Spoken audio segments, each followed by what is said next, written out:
I started working as a carpenter apprentice as soon as I graduated from middle school. Although I hated studying, I was good with my hands and wanted to work in a job where I could create something. So I became an apprentice under a carpenter master who was acquainted with my father. I am still grateful to my understanding parents. I worked hard to learn the trade, partly because I wanted to repay my parents. Surrounded by craftsmen who were faster with their hands than their mouths, I grew up and became a well-known carpenter in the industry by the time I turned 30. I received work from a large construction company that specifically requested me, which led to a good reputation and even more significant projects. I got married, had a daughter, and my work was going well. I think that was the best time in my life. But when I was 50, there was a small accident at the construction site. The piled-up materials collapsed. I saved my co-worker, Matthew, who was about to be buried under the debris, but I injured my right shoulder in the process, and as a result of the after effects, I lost strength in my right hand. It didn't cause much inconvenience in daily life, but I couldn't swing a hammer anymore. I left the world of carpentry without saying anything to anyone. I thought Matthew would suffer if I told him the reason I quit. I joined a small construction crew where I didn't know anyone, and now I do odd jobs on the site. Fortunately, my daughter had already become independent as a working adult, and my wife had a job, so I didn't burden my family. My wife laughed and said it was just like me to help Matthew, and my daughter gave me an exasperated smile, saying, "Dad is such a soft-hearted person." But neither of them blamed me.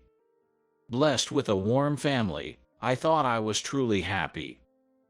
The job of a laborer is a supporting role on the construction site. The main tasks are carrying materials and cleaning. The other tasks are to do the work assigned by the craftsman, a kind of domestic role. Frankly, the position on the site is low. But the work was easier, and I often moved from site to site, so I didn't meet any carpenters I knew, and I was enjoying it in my own way. I am currently working at the Miller construction site. I used to get a lot of work from this construction company in the past. While working with nostalgic feelings, there was a small accident one day. It was the day of material delivery, but the site supervisor, Mr. Williams, was absent. The truck driver didn't know where to put the materials he had brought and was at a loss. I thought it might be none of my business, but I gave the driver instructions and had the materials brought into the site. The driver happily left, but when Supervisor Williams returned to the site, he scolded me harshly. "What are you doing? You're just a laborer." The young Williams supervisor, who seemed to be in his 20s, flicked my head. I was annoyed, but I apologized. "I'm sorry. No one was around." But why would you give instructions? Laborers don't know the work process of a construction site, so don't do unnecessary things. "Yes, I apologize." Geez, laborers should just stay quiet and clean. Don't you dare interfere with my work, you useless trash. At that remark, the laborer's master couldn't hold back his anger and confronted the supervisor. "What do you mean by trash? It's your fault for not being here. If John wasn't here, the truck driver couldn't move on to the next job." As the supervisor was about to grab the master's collar and exclaimed, "What did you say?" the reinforcer's master stepped in and said, "That's enough. The materials were delivered correctly. It's your fault for not being here when the truck arrived. How about saying thanks before complaining?" Quietly told off, Supervisor Williams glared at me and walked away without a word. The reinforcer's master patted my back as if to say, "Don't worry about it." Don't mind him. It's a common thing with young supervisors. You didn't do anything wrong. Thanks, he said and went back to work. I also bowed slightly and returned to work with the laborer's master. But from that day on, Supervisor Williams started picking on me for every little thing. He called me out for trivial matters and kept making snide remarks. Eventually, I was even made to clean the site's toilets. I was really fed up, but I endured it since the site would soon move. Every day was depressing, but I didn't want to worry my wife, so I kept going to work without a break. One day, I felt sick from the morning, and my head was spinning. I measured my temperature, and it was slightly above 37 degrees Celsius. I considered taking a break, but today was the loading day, so I really didn't want to take a day off. Are you okay? You look pale. My wife, Karen, looked worriedly into my face, but I smiled and said, "I'm fine. Work will settle down after today. I'll take a break tomorrow." I finished my coffee, put the lunchbox Karen made for me in my backpack, and left the house. When I arrived at the site, there was a large amount of cargo for loading. I carefully carried it, but as noon approached and my fever rose, my legs became unsteady. John, what's wrong? The master rushed to support me as I stumbled. But I dropped the cargo I was carrying. Your face is red. Do you have a fever? As the master looked worriedly at my face, Supervisor Williams ran over and shouted, "What are you doing?" Staring at the fallen luggage, he sneered, "Can't you carry one piece of luggage properly? You're useless." Supervisor, it seems John has a fever. Can we let him go home? The master spoke up for me, but Supervisor Williams said, "No," and glared at me. It's the only day that a useless laborer like you can do a job that resembles work. You have a fever just when you need to do this? Can't you manage your own health? You really are at the bottom.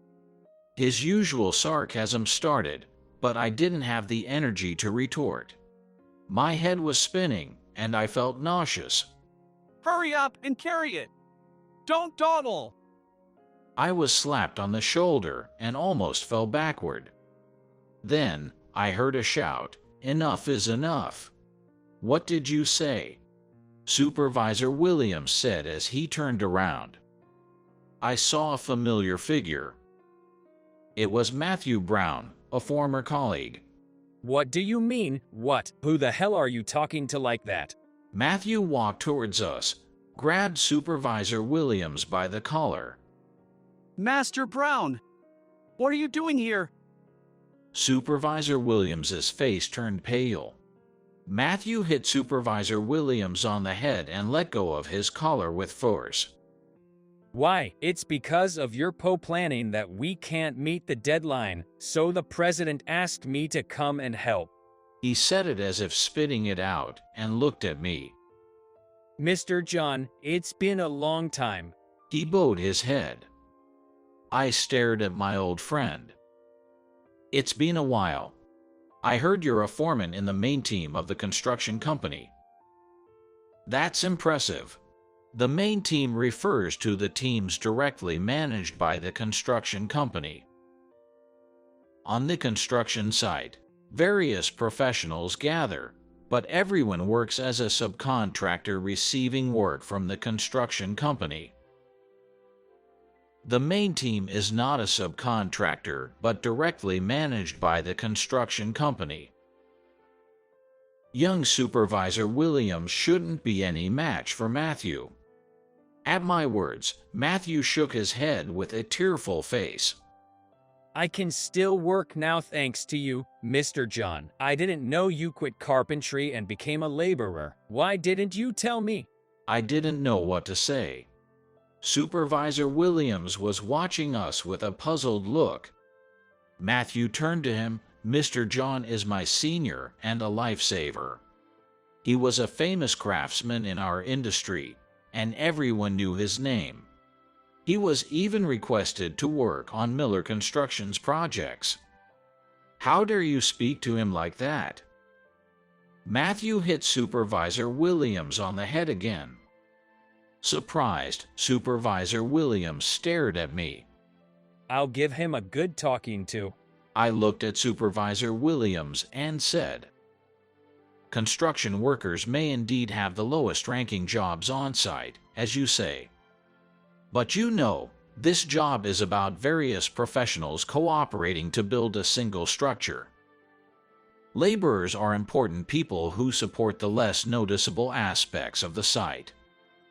If you plan to continue in this line of work as a supervisor, you'll have to change your mindset from the ground up, or the workers won't follow you. I finally managed to say a little of what I wanted to and stared intently at the downcast Supervisor Williams. Matthew said in a strong tone, "Such a jerk. Say more, please," and glared at the supervisor. Mr. John has done a lot of work for this construction company. Everyone in the upper ranks knows about him. I'll make sure to report everything about you. Mr. John is right. How can you do a good job if you look down on the people who actually work on site? If the workers don't cooperate, you'll never be able to keep the schedule. As a final push, Supervisor Williams dropped his shoulders in defeat. In a tiny voice like a mosquito's buzz, he said, "I'm sorry," and stared at his feet. Matthew called me with a puzzled look. "Mr. John, Is it because of me that you quit carpentry? How can I make it up to you?" I laughed at his words. "Stop it, it's not your fault, Matthew. I chose to quit carpentry and become a construction laborer of my own free will. I'm blessed with good friends and enjoy my work," I replied, and Matthew seemed like he wanted to say something but just said, "I see," and smiled.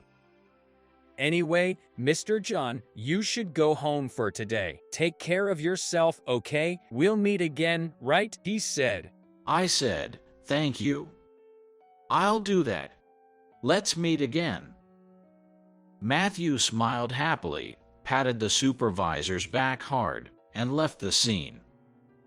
After sleeping soundly for a day, my fever subsided, and I recovered. I went to the construction site as usual, and when I apologized to the master for leaving early the day before, he said, "Don't push yourself." As I was about to head to my post after the morning assembly, someone called out to me, "Mr. John." I turned around to see Director Smith of Miller Construction Company standing there. "It's been a while." As he said that, Mr. Smith bowed his head slightly towards me. I had met with him several times before for discussions. His gentle way of speaking hadn't changed. "I was surprised to hear from Master Brown about what happened yesterday. I had no idea that you were working as a subcontracted construction worker on our site. Are you not going back to being a carpenter?" When asked, I nodded. As you know, I can't swing a hammer with this right hand. I'm taking it easy now. When I answered, Mr. Smith said, "I see," and continued, "Actually, our president has a job he'd like you to do. Can you hear me out?" Me. What is it? "Yes. Our construction company is currently handling several projects, but all of them are experiencing delays. I think you're aware of this, but there's a trouble with relationships." At that, Mr. Smith scratched his head. I couldn't help but let out a bitter smile. There has always been friction between college-educated supervisors working as full-time employees at construction companies and self-taught craftsmen, just like Supervisor Williams. So, there's a proposal to place a separate person in charge on the construction site, in addition to the supervisors. We've been searching for someone who can smoothly mediate between the craftsmen, especially at sites run by younger supervisors. Our president is very enthusiastic about entrusting this to you, Mr. Ogata. How about it? We'll prepare a suitable position for you as a full-time employee of our company. Will you accept it? I was taken aback by the sudden proposal. Mr. Smith continued further. This is something we can only ask of someone who has a firm grasp of both the construction site and the craftsman.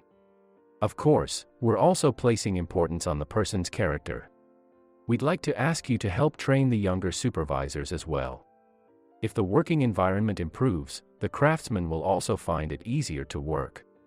Then, no one will have unpleasant experiences like yours, Mr. Ogata. If the environment is pleasant, work will progress smoothly, and there will be no delays. I was moved by his passionate words.